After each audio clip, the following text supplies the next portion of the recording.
A iniciativa é tudo aquilo que uma pessoa faz quando vê que há necessidade de ser feito sem que ela seja mandada ou sem que ela tenha obrigação de fazer aquilo. Essa é a principal característica do líder. Essa é a principal característica da liderança. São pessoas que fazem você despertar o melhor de si e você passa a ser visto de uma forma diferente. Olá, meus amigos, tudo bem? Estamos aqui com o Fred Pinho, meu amigo, mentor aqui de negócios, um cara que tem larga experiência na vida empresarial e que hoje se dedica à mentoria e à orientação dos empresários Brasil afora. É com muito prazer que eu estou aqui, vou apresentar ele para vocês, que a gente está encerrando a nossa temporada da iniciativa e da liderança, e eu não podia ter uma pessoa que tivesse uma palavra de maior impacto para você como o Fred, que hoje está desenvolvendo um trabalho fantástico, que é a plataforma dele do Lucrativamente, que ele vai poder falar para você com mais detalhes, mas acima de tudo uma pessoa que está dedicando a vida para orientar empresários, para alertá-los dos perigos e das dificuldades de empreender num país como o nosso. Queria apresentar para vocês meu amigo Fred Pinho. Muito obrigado, Fred, pela tua presença aqui para nós. É um prazer poder ter você para transmitir para os nossos ouvintes e para as pessoas que estão nos vendo um pouco dessa experiência. O Bilionário em Treinamento, ele tem por objetivo trazer um conhecimento simples, direto, objetivo, para que as pessoas que estejam se utilizando da nossa plataforma, dos nossos vídeos, elas possam efetivamente usar isso na vida prática delas. A mensagem alcance aquilo que elas conseguem ver, né? Diferente dos grandes autores. Então, a palavra está com você, meu amigo. Olha, muito obrigado, Anderson. É uma honra e uma grande alegria estar aqui com vocês. Quero me colocar à total disposição sua e, através de você aqui nas suas perguntas, alcançar todo o seu público. Quero também registrar assim que a magnitude do seu trabalho, para mim, é muito impressionante. De muito maneira obrigado, que, como eu disse, é uma honra e uma alegria estar aqui com você. Maravilha.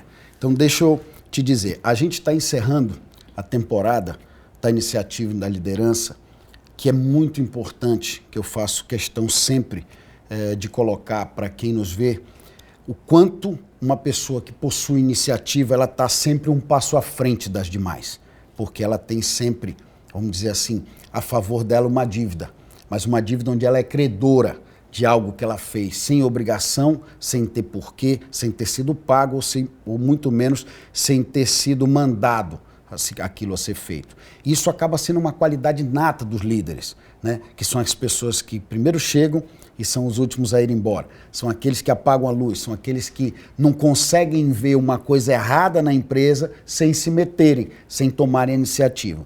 E como eu sei que você vem do mundo empresarial, já teve muitos sócios, já empreendeu, eu queria que você falasse um pouco para a gente como é que foi isso ao longo da tua vida, né? Como é que foi você liderar, ser sócio, como é que a iniciativa fez parte da tua vida, dos teus colaboradores, como é que você via isso dentro da tua empresa? Perfeito, Anderson.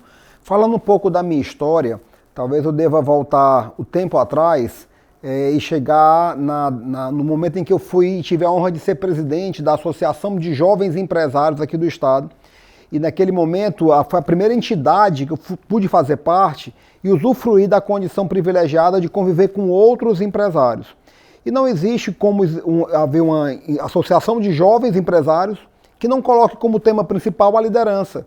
Certo. Porque esse é o primeiro atributo que alguém deve ter para ser um empresário. Claro que nem todo líder certamente vai ser um empresário, mas não há como ser empresário sem ser uma liderança. Porque toda equipe corresponde a um conjunto de pessoas, de processos que correm atrás de determinadas metas e indicadores. E aí existem duas formas de você ser um estimulador desse desempenho, desse alcance de resultados. Ou você vai ser aquele chefe tradicional que lida com aqueles conceitos ultrapassados, muitas vezes até com jargões e termos militares de fazer as coisas, ou você se torna um líder, né? E nessa associação, Anderson, eu tive o privilégio de poder aprender com muita gente, porque como mesmo muito jovem, você começa a ter esse contato privilegiado que você pode ter com pessoas mais maduras, com carreiras bem mais avançadas e bem-sucedidas. Então, para mim, a liderança é a ferramenta principal, Anderson, do mundo empresarial, porque ela é uma habilidade que requer muita competência e, ao mesmo tempo, atitude. né? É uma habilidade única. Como nós podemos imaginar que alguém possa ser um líder se não estiver motivando as pessoas e para isso não sendo um comunicador, né? Um exímio comunicador, porque Perfeito. Hoje isso é inerente à condição de ser empresário, para tocar a atividade na sua empresa e fazer com que os resultados sejam alcançados. Ótimo, maravilha.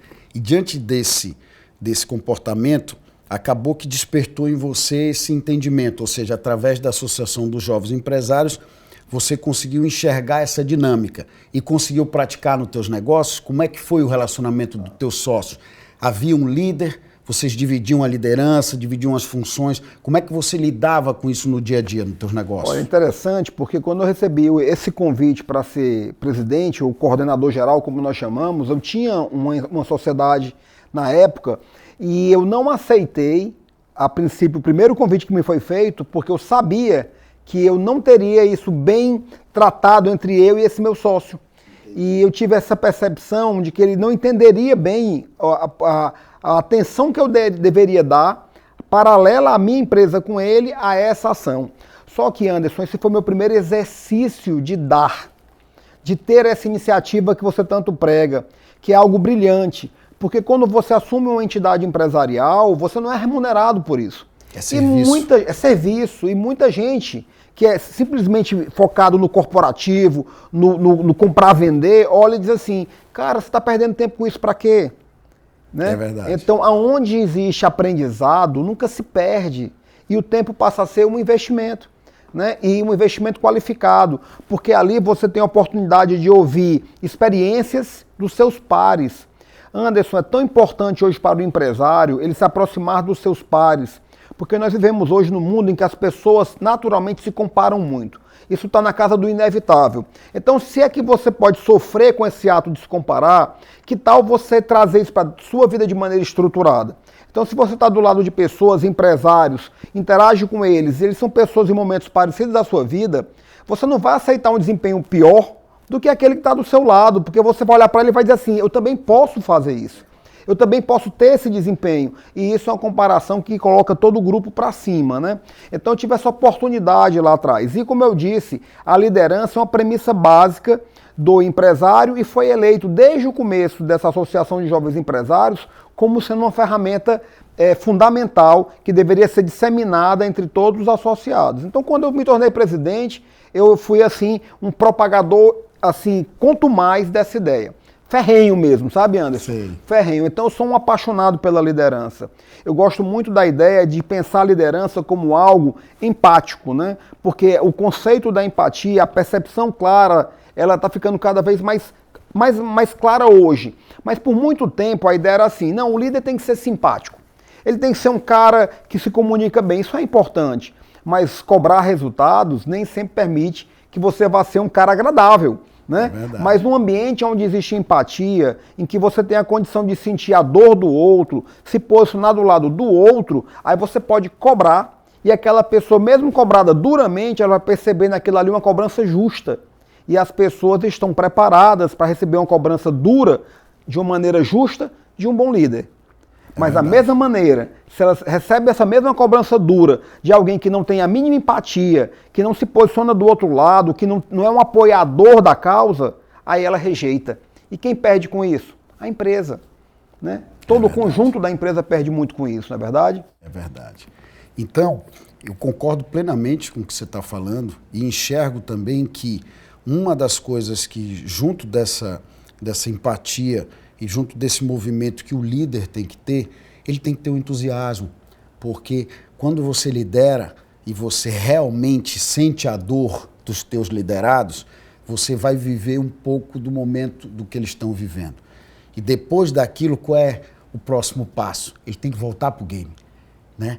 Porque todo mundo sofre, todo mundo vive problemas, mas você tem que voltar para o game. E é o entusiasmo do líder que muitas vezes faz com que a pessoa queira superar. É verdade. Ela queira voltar. É verdade. Porque é aquele que te motiva, aquele que te leva, aquele que tem sempre uma palavra amiga, né? Aquele que está sempre do teu lado entendendo. É claro que a gente tem que trabalhar o binômio do dever e do querer.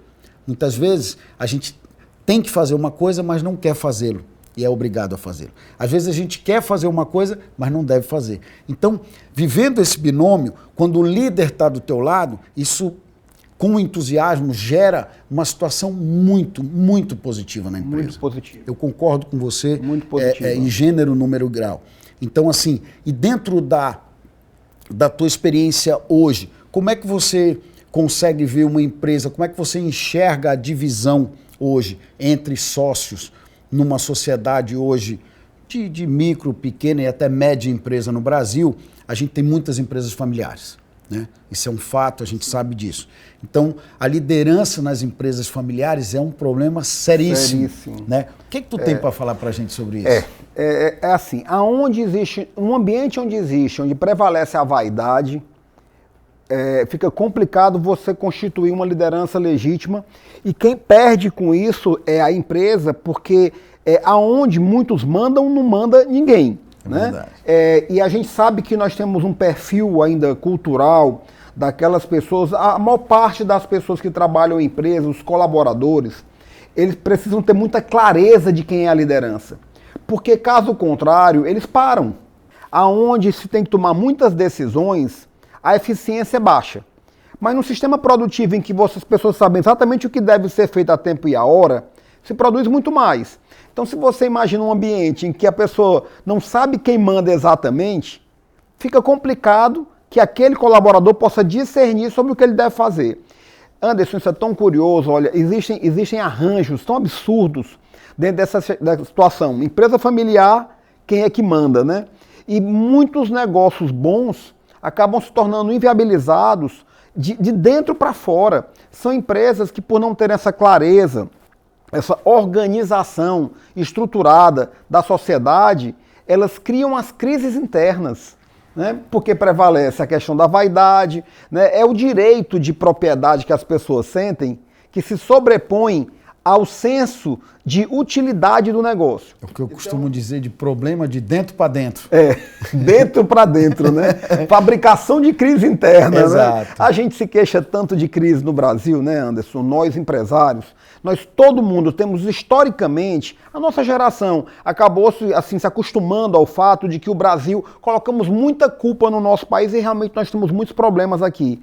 Mas nós temos que também reconhecer que nós somos grandes fabricadores de crise de dentro para dentro. É verdade. Né? E um maior cuidado com relação a esses aspectos é muito importante. Olha, a liderança numa empresa familiar é muito simples na medida em que o que é o melhor para a empresa, se você conciliar o que for melhor para a empresa e com as características vocacionais de cada um desses membros da família, e se tirar desse cenário aí o componente vaidade, tudo fica mais claro. E cada um vai fazer o seu melhor na sua área e vai ser percebido como líder. Fora disso, né, fica aquela ideia do manda quem pode, obedece quem tem juízo, que é uma péssima liderança, né? Péssima metodologia. Isso que você hoje vê, é muito difícil dentro do ambiente familiar, que o componente, não só vaidade, mas eu sou o mais velho, ou eu vim primeiro, eu que carreguei o piano, enfim, todo mundo puxa para si, né, os louros. Sim. E deixa sempre de lado a verdadeira vocação. Sim. Né? Até porque eu queria a tua opinião sobre um assunto que eu vou colocar aqui, que é o seguinte: eu, depois que li o Paulo Lemann, o livro Sonho Grande, e acompanhei um pouco a ideia dele acerca da sucessão, de como ele entende que deve ser a sucessão, eu te confesso que isso me trouxe uma percepção muito interessante, né? Porque antes eu tinha a ideia da sucessão natural, onde os teus filhos, netos e as pessoas que fazem parte da companhia acabam assumindo as responsabilidades, você morre, vai embora e as pessoas vão ficando na empresa. Mas eles que foram banqueiros, né, que viram as pessoas quebrarem e viram isso acontecer, olharam um para o outro e disseram, olha, a gente tem a opção de fazer diferente. Então, vamos partir de agora, a gente não aceita filho na empresa, né? Eles criaram uma série de regras para isso, e o Paulo Lemann criou os filhos, na verdade, para eles administrarem a herança. Muito bom. E não o negócio que gerou a herança. Ok. Ok. Ou seja, os filhos têm direito aos ovos de ouro, mas a galinha dos ovos de ouro é controlada por quem tem talento. É controlada é. por um presidente contratado que ganha um salário alto, que é um cara de mercado, que é um cara que está lá e se preparou uma vida inteira para estar lá. Entendi. E não por você, que é meu filho, que é meu herdeiro. Então você fica recebendo os ovos todo mês, mas ele fica cuidando lá da galinha. Ele fica dando a ração, ele cuida do galinheiro, que está tudo certo. O que tu acha disso? Qual é o teu conceito a esse respeito? Bom, sendo a origem da informação, o Jorge Paulo Lemann, né, já está validado sobre vários aspectos. Mas certamente, Anderson, não foi ele que criou esse conceito. Na fonte em que ele bebe, a gente sabe que tudo funciona bem melhor, né, porque o nosso conceito brasileiro de sociedades é esse, né, muito baseado na nossa cultura. Né, e a gente agora que está assimilando uma cultura melhor do ponto de vista das sociedades, como ferramentas de ganhar dinheiro, né, como ferramenta para alavancar o crescimento do negócio. Então, quando você não tem essa organização melhor estruturada, quem perde é o negócio. E quem perde é a própria família, quem perde são os próprios sócios.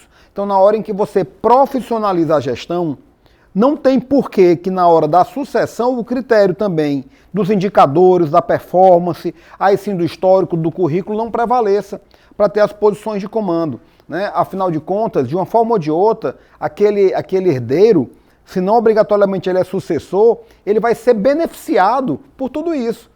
Pode até doer no primeiro momento, né? Porque as pessoas têm apego, né? Aquela coisa aquele apego ao negócio e tudo. Olha, um dia me perguntaram se a gente deveria olhar para a empresa como se fosse um filho, né? E eu disse que não. Você tem que cuidar da empresa como se um filho ela fosse. Mas ela não é. Ela não é. Porque você está colocando aí uma carga emocional muito grande sobre algo que você pode simplesmente um dia entender que deve ser vendido. Que deve ser fechado, encerrado. Né? Aqui a gente olha para a empresa com uma forma de apego muito grande ainda. Mas você sabe que não funciona assim, né? Negócios, muitas vezes, a gente pode ser visto como uma onda, né? Que tem que ser surfada, bem aproveitada, mas que depois você pode, eventualmente, imaginar que deva colocar todo o seu esforço, seu capital em prol de um outro empreendimento. Anderson, o seu trabalho aqui de criar essa cultura, na realidade, o seu trabalho, eu vejo o trabalho do Bilionários não só como um trabalho de educação, mas de catequese. Né? E nós precisamos muito disso aqui no nosso país, né? Porque existe muita força de crescimento. O nosso país é um país ainda repleto de oportunidades. Quem acha que isso não existe é porque não foi lá fora. Todo mundo sabe que em outros países, todos os segmentos são muito mais concorridos. Basta colocar esse componente. Né? Quando você olha a concorrência que existe numa Europa e quando existe nos Estados Unidos e vem para cá, claro, aqui existem muitas dificuldades. Mas na hora em que esse público que você está buscando atingir e que eu quero aqui poder colaborar com esses conceitos do bilionário, né, que eu acho isso genial, né? Olha, qualquer um pode ser, contanto que sigam uma cartilha, né? E aí é que eu vejo essa catequese. Nesse aspecto, a liderança é fundamental e falar sobre liderança, claro, objetiva, realizadora dentro do ambiente de empresas de sociedade, mais importante ainda. Né? Ótimo, porque hoje você percebe que dentro desse conceito é inevitável que dentro da empresa você tenha duas tribos básicas. A tribo dos comprometidos e a tribo dos que vão receber salário. Ok. Hoje, infelizmente, é assim. Infelizmente, também a tribo dos comprometidos é bem menor do que a tribo daqueles que vão receber salário. Porque esse conceito que existe e foi enraizado na nossa sociedade, de que o patrão é ruim, de que o patrão explora, de que o patrão humilha, de que o patrão age de uma forma sempre a escravizar, vamos dizer assim, o empregado, né? que os sindicatos, com todo o respeito que eu tenho aos sindicatos, às empresas, ou o que seja, mas existem conceitos que são históricos, que são hereditariedades sociais que a gente não pode esconder. Né? Não podemos tampar o sol com a peneira. Temos que ser inteligentes, muito pelo contrário, temos que abordar esses temas para que eles possam ir sofrendo as mutações que devem. né? Então eu hoje olho e vejo o seguinte, uma das coisas que eu gosto de colocar é o seguinte, olha, no passado, a relação que existia entre patrão e empregado, ela migra para a extinção.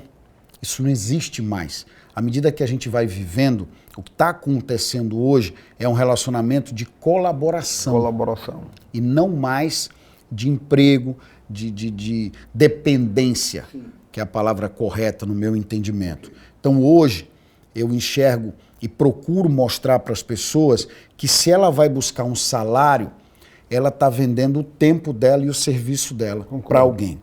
Se ela reclama, se aquilo não faz bem a ela, ela pode mudar. Mas sabe por que ela não muda? Porque ela é viciada em salário. Porque ela sempre gasta primeiro para ganhar depois. Porque ela não entende a regra do primeiro trabalhar para depois ganhar. Entendo. Ela começa sempre gastando mais e na frente do que antes de ganhar. Entendo. Então, dentro dessa dinâmica, fica difícil também uma pessoa que é viciada em salário tomar iniciativas. É verdade. Agir dessa forma. É verdade. Anderson, vamos combinar que o Brasil é um país hostil à causa empreendedora, tá? Ou seja, vamos ser bem claros, né? Infelizmente, é verdade. Né, sobre vários aspectos, esse clima de nós contra eles, pessimamente estabelecido. Tem causas históricas, né? A gente não tem tempo para voltar às raízes desse problema, mas que fique claro que esse problema existe. Isso causa para nós um prejuízo permanente. E não só para os empresários, para nós que estamos do outro lado. É que todo mundo que é um colaborador é um potencial empresário em qualquer circunstância. Com certeza. Mas se esse próprio clima, ele passa a ser um desmotivador natural. Tanto é que aqui é muito fácil as pessoas dizerem assim, gente é uma coisa muito complicada. Olha, gente é o que nós somos. Nós estamos falando de nós mesmos. Mas por que alguns têm uma mentalidade mais avançada com relação a negócios e outros não? Pelo motivo que você bem colocou. É a forma como se olha para a mesma questão. São as formas diferentes como se olha para a mesma questão. Eu creio que existem elementos fundamentais para que uma liderança possa funcionar muito bem e fazer com que isso, inclusive, essa história do nós contra eles, ele vá mudando. Que nós precisamos aprender a dar mais autonomia para as pessoas através de metas claras. O líder que coloca metas claras, ele pode sim dar autonomia, porque aí a pessoa se apropria daquela meta. Que é mais ou menos assim, olha, nós temos que chegar aqui. E você pode chegar aqui de várias formas, mas deixar para que aquela outra pessoa encontre também a maneira dela de fazer aquilo. E a pessoa vai se apropriar daquela meta, porque ela sente que aquela realização foi feita de acordo também com um princípio que ela estabeleceu, que ela colocou. E outro terceiro elemento muito importante é a excelência. É a busca por fazer melhor, é fazer parte de um todo, de uma empresa que promove um serviço acima da média, que busca a liderança de mercado, que entrega mais rápido, somos aqueles que fazemos melhor, com mais qualidade, né? Então, são elementos que um líder pode trabalhar, mas que, claro, primeiro vai exigir uma mudança de cultura na cabeça dele, para que depois essa cultura possa ser disseminada nos outros. E nesse clima de nós contra eles, elementos como esse podem ser impactantes, por quê? Porque quando eu chego para alguém e digo assim, ó, faça isso aqui, desse jeito e dessa maneira. Bom, se der certo, aquela pessoa vai dizer assim, o mérito é do Fred. Agora, se der errado, a culpa é dele. A culpa é dele, né? Isso aí. Então, o Fred que se lasque, né? Vamos falar aqui no nosso linguajar bem claro, português, claro. Mas se eu chego e digo assim, olha, nós precisamos fazer isso aqui. O que é que você acha? Anderson, eu valorizo muito essa pergunta. Para um líder, o que é que você acha? A nossa meta é essa. O que é que você acha? Ah, mas a prerrogativa da meta é do diretor, é do empresário. Eu sei. Mas quando você pergunta a opinião do outro, você não está dando a ele a prerrogativa de dizer quanto é que ele quer ter de meta, não. Você está querendo que ele se envolva na questão. Eu chamo isso de validar a meta. Isso é uma habilidade do líder fundamental. Então, valide a meta perguntando o que é que a pessoa acha. A outra questão é, como é que você acha que nós podemos alcançar esse resultado? Olha, qual é a possibilidade de alguém que se envolva nessa empreitada aí? Caso der errado, ela achar que o problema é só de quem passou a meta? Não. É dela também. Ela validou a meta e ela, inclusive, opinou sobre a maneira de alcançá-la. Então, com esses dois elementos, e se essa pessoa estiver envolvida numa cultura de excelência, eu acho que a gente começa a ter um cenário novo nessa questão toda aí, seja empresas familiares, empresas não familiares, ou seja, onde houver uma liderança que trabalhe com esses elementos, teremos resultados diferentes. Eu concordo contigo e digo assim, uma das coisas difíceis que para mim também fazem diferença, e eu coloco, é que as pessoas, para se sentirem parte, elas precisam entender isso. Ótimo. Porque a gente não sabe o que vem primeiro. Se ela se sentir parte ou se ela primeiro entender para depois se sentir parte, né?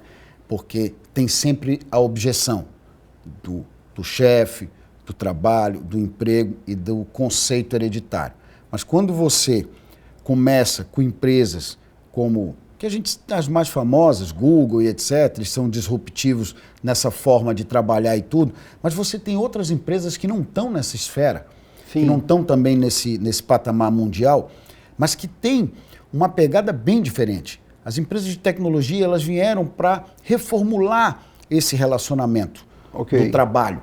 Vieram mudar, inclusive, o ambiente de trabalho, né?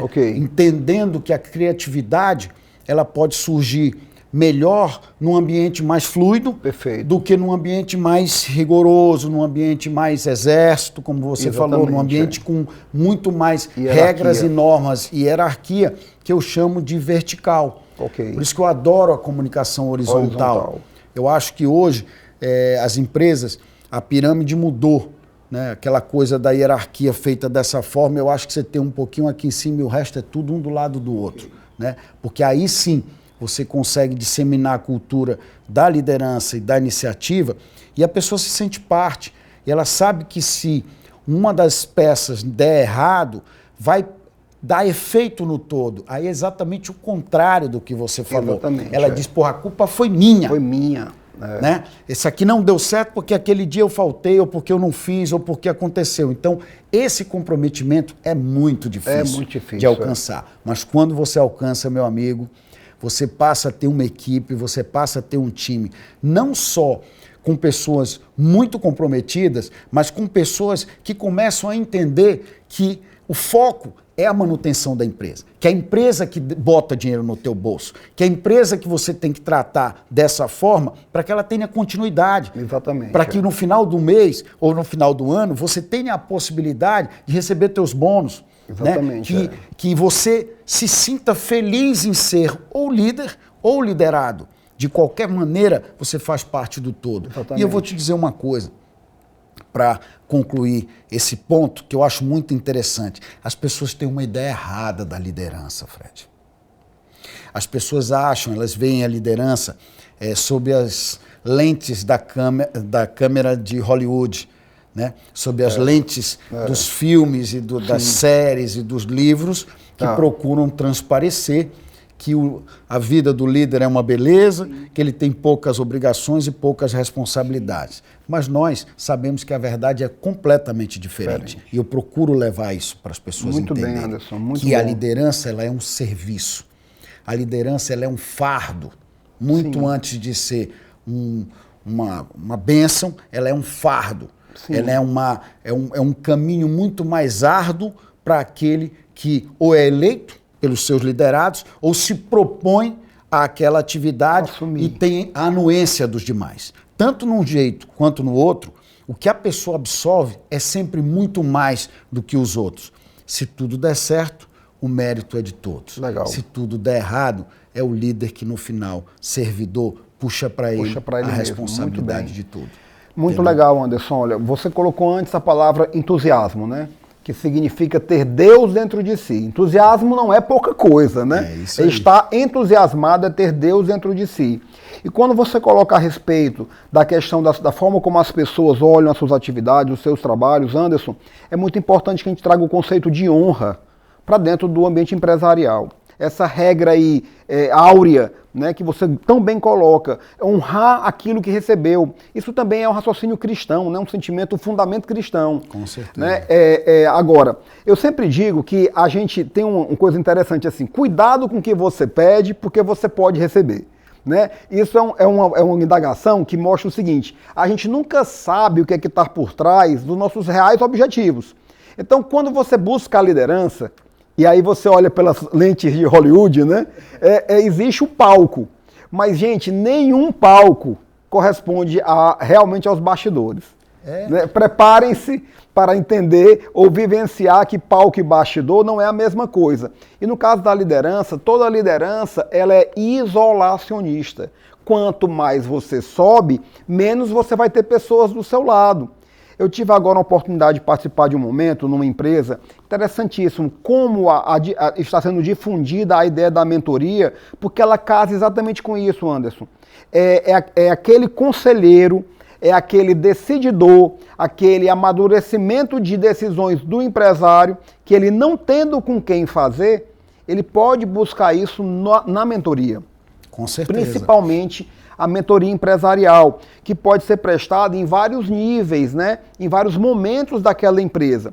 Então eu agora, recentemente, numa reunião com uma empresária jovem, que procurou a mentoria porque estava assim, olha, a empresa indo bem, mesmo agora na pandemia, mas ela resolveu procurar porque ela estava voltando de um momento aí de licença da empresa, licença gestante, e ela me procurou e falou assim, Fred, eu preciso buscar uma orientação, um direcionamento para esse meu novo momento. Eu quero proporcionar para a minha empresa um novo momento. Ao mesmo tempo, eu sei que ela acumulou alguns problemas durante esse meu período. E aí, em uma reunião com o grupo todo, ela chegou e falou assim, olha, me apresentando, porque teve um momento que eu conheceria a empresa, ela falou assim, olha, eu queria apresentar aqui o Fred, ele é meu mentor, eu contratei a mentoria com o Fred e tudo, porque, gente, como vocês sabem, muitas vezes ela repetiu esse discurso perante os próprios funcionários, mostrando a humanidade dessa empresária, a humanidade desse líder.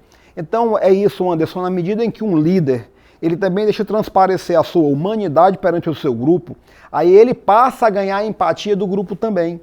Ao passo que a atitude autocrática, de comando, de chefe, ela faz despertar a raiva, né? É o você que se lasque, como a gente já disse, né?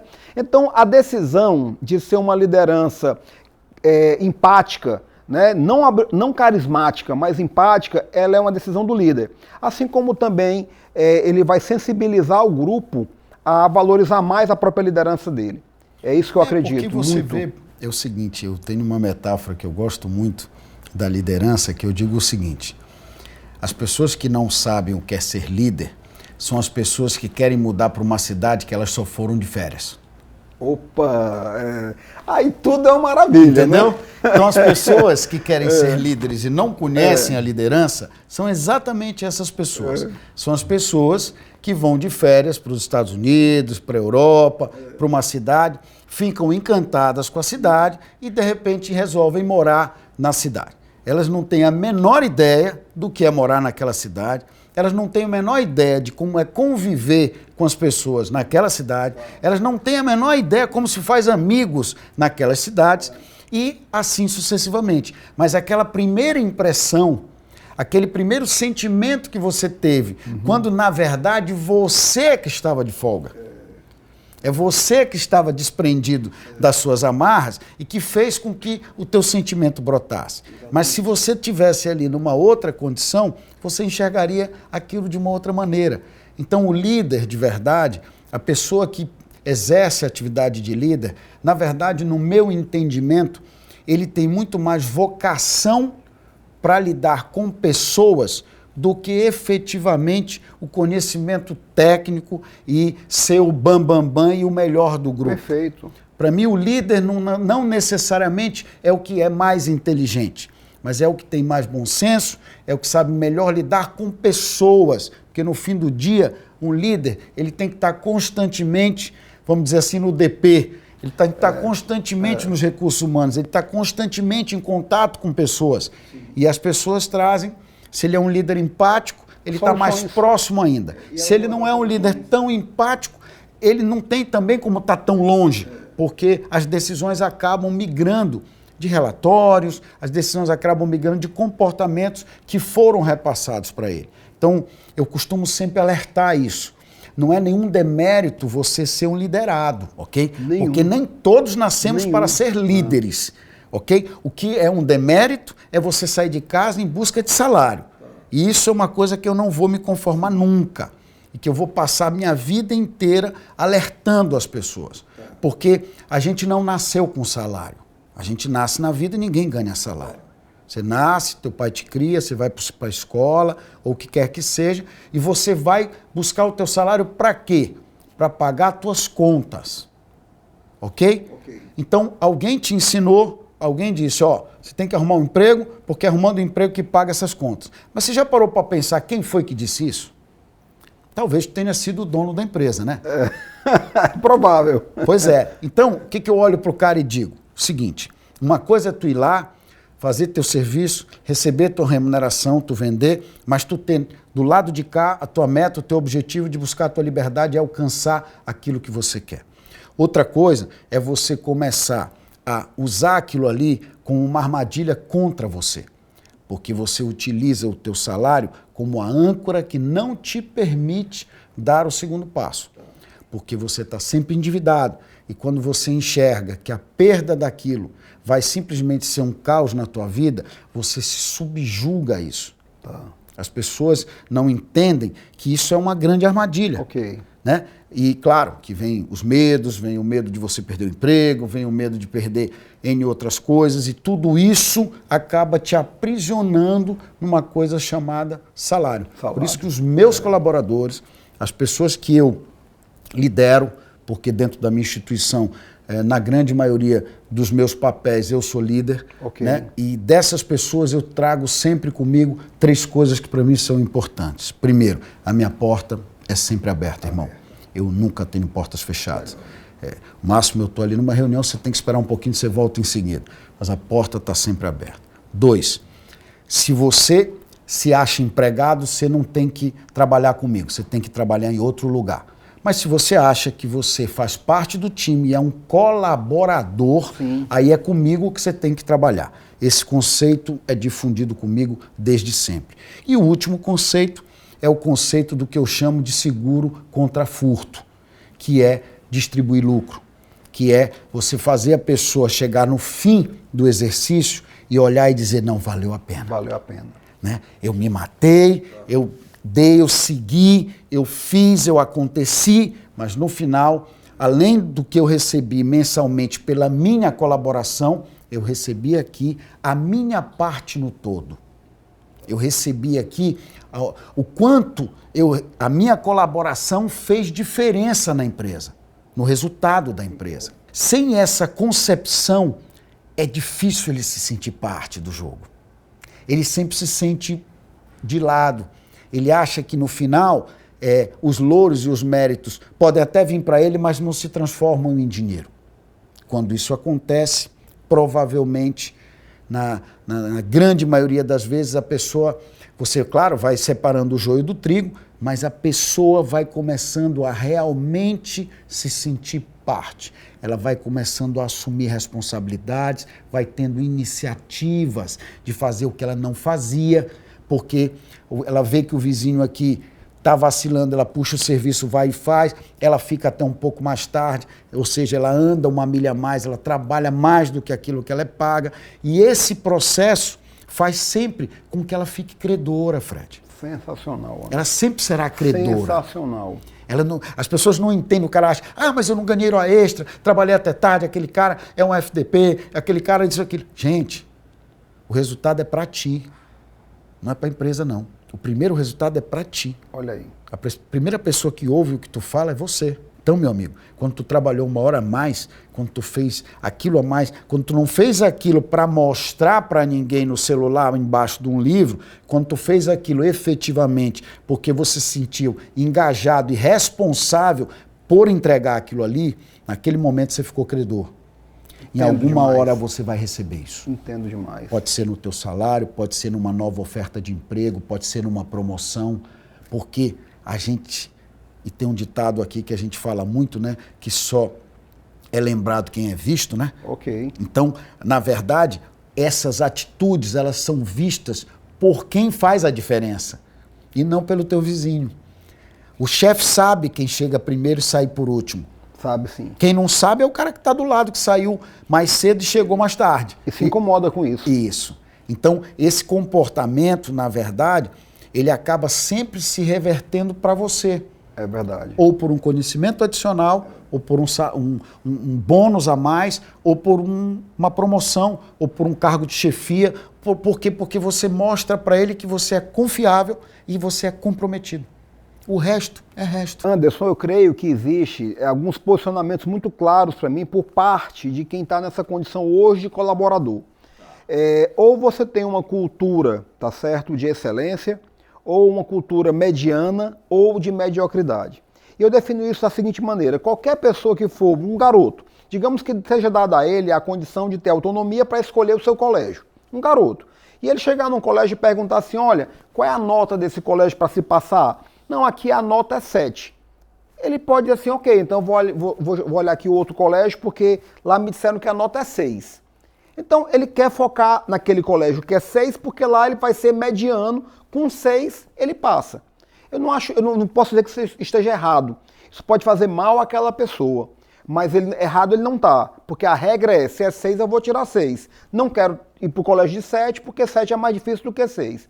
Mas a cultura da mediocridade sugere assim, qual é a nota que tem que passar nesse colégio? É 7. Dá para baixar para 4 para eu estudar aqui? Porque nessa que é a hora, ele quer que todo mundo aprenda menos para que o pouco aprendizado dele não se sobressaia perante os outros.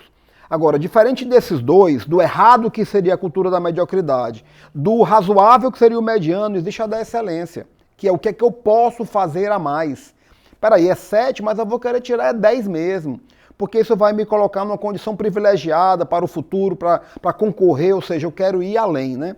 Então, diante disso, é muito importante que quem trabalha com a cultura de excelência, com a visão de oferecer mais, vai ser percebido pela liderança e, naturalmente, será compensado pela sua iniciativa e um dia vai ter a oportunidade de ser um líder também. Então, eu creio que é esse o sentimento. Abandonar, desde cedo, a cultura da mediocridade, evitar completamente isso, abrir mão do mediano, abrir mão, é um direito seu, mas abra mão disso e foque na excelência, que eu creio que é exatamente isso. O caminho. É exatamente isso, Fred. Queria muito te agradecer e aqui agora a gente vai ter o nosso momento final aqui em todas as temporadas do Bilionário. Os nossos alunos ficam sempre ansiosos em busca da dica de ouro, em busca daquela mensagem que vai fazer diferença, Fred, para as pessoas que estão nos assistindo, para aqueles que estão buscando aqui a mudança do mindset, para aqueles que estão em busca de mudar suas vidas mais devagar, de uma forma consistente, definitiva e para sempre, mudando os seus hábitos. Então aproveita e fala para essa câmera aqui qual é a dica de ouro dos nossos alunos. Olha, eu vou honrar esse momento e essa oportunidade da dica de ouro, sendo muito claro com todos que estão nos assistindo e dizendo que eu não vou trazer uma frase feita, eu não me preparei para esse momento, preferi chegar aqui com esse improviso para olhar para o fundo dessa câmera, Anderson, e dizer que acreditem no seu potencial. Acreditem em vocês mesmos. Eu sei que nós estamos passando por um momento em que muitas vezes as dificuldades fazem a gente não enxergar os cenários de maneira mais positiva, a gente só olha para aquela metade do copo que está faltando. Mas se você tiver uma cultura de mais positividade, acreditar no seu potencial e buscar trazer para você a preparação necessária que todo mundo precisa para galgar espaços maiores, degraus maiores, eu tenho convicção que essa crença em si mesmo vai trazer para você aquilo que você espera. É claro que você deve fazer todo o entorno para que isso aconteça. Mas o começo de tudo, Anderson, para mim, é acreditar em si mesmo. Aquele que acredita no seu próprio potencial e busca se aperfeiçoar, coloca-se à disposição dos outros no sentido de servir, que honra a condição de um dia colaborador, ele um dia vai chegar a ser uma grande liderança. Seja na empresa de alguém, ou na sua própria empresa, que é assim que nós desejamos, né? Perfeito. Que eu creio que a melhor maneira de chegar a bilionário é sendo o próprio dono do seu nariz, né? É verdade, é verdade. Então é isso. Você viu aí? Esse foi Fred Pinho, nosso convidado, nosso entrevistado. Ele vai concluir aqui a nossa entrevista falando um pouquinho de um projeto espetacular que ele está fazendo, uma plataforma de negócio que vai mudar a silhueta e o entendimento hoje da internet sobre lucratividade. Eu vou passar a bola aqui para ele, mas lembre-se, a dica de ouro, se você não gravou, volta o vídeo, se gravou, assiste de novo, porque são essas dicas que vão fazer a diferença na tua vida. Fred, agora é contigo. Maravilha, Anderson. O Lucrativamente é uma plataforma, como você bem colocou, e ela defende o princípio básico do que é o crescimento empresarial, o lucro. E eu escolhi essa palavra para ter como lema principal pelo fato de que o lucro sofre bullying no nosso país. Né? O lucro ele é a simbolização mais clara do sucesso empresarial. Ele é um indicador de uma boa gestão, ele é um indicador de sucesso do próprio empresário. Mas Perfeito. nesse clima que nós falamos anteriormente do nós contra eles, acaba que isso vai se esvaindo e de repente quando acontece, por exemplo, numa empresa de pequeno e médio porte, quando ela dá resultado, praticamente isso não é difundido. A empresa de grande porte publica balanço, faz um coquetel, chama a imprensa para dizer, olha, nós alcançamos isso aqui. E o patrão, o dono da pequena e média, assim, não, tá difícil, tá ruim. Aí cria essa cultura de negativismo em torno daquilo que é o mais importante no negócio. Então o lucro é legítimo, gente, o lucro é importante, eu digo que o lucro é oxigênio para quem está precisando se consolidar, nascer como empresa, o lucro é remédio para quem está em dificuldade e é tijolo para quem precisa galgar o seu crescimento de maneira sólida. Então, nessa visão clara da importância da lucratividade, foi que eu criei esse conceito, na realidade um movimento de mentes lucrativas e um evento que se chama Lucrativamente, que vai acontecer nos dias 19 e 20 aqui em Fortaleza. Você é um convidado de honra para estar conosco, Muito você obrigado, sabe disso. meu amigo. Mas principalmente para disseminar cada vez mais a importância desse conceito da lucratividade. Além de tudo isso, nós vamos criar uma plataforma que começa agora e segue em diante, com essa visão da lucratividade, da validação do trabalho do empresário através do lucro. Essa é a nossa ideia. Entendeu aí? Sem lucro, a gente não se valida. Com lucro, a gente vai mais adiante. Obrigado por tudo, obrigado pela audiência de vocês e muito obrigado a você, Fred, por essa excelente entrevista. Até Maravilha. a próxima. Muito obrigado. Uma honra. E vamos combinar esse bate-papo. Tá combinado. Porque aqui eu tanto pude aprender como de alguma maneira colaborar. Maravilha, muito obrigado.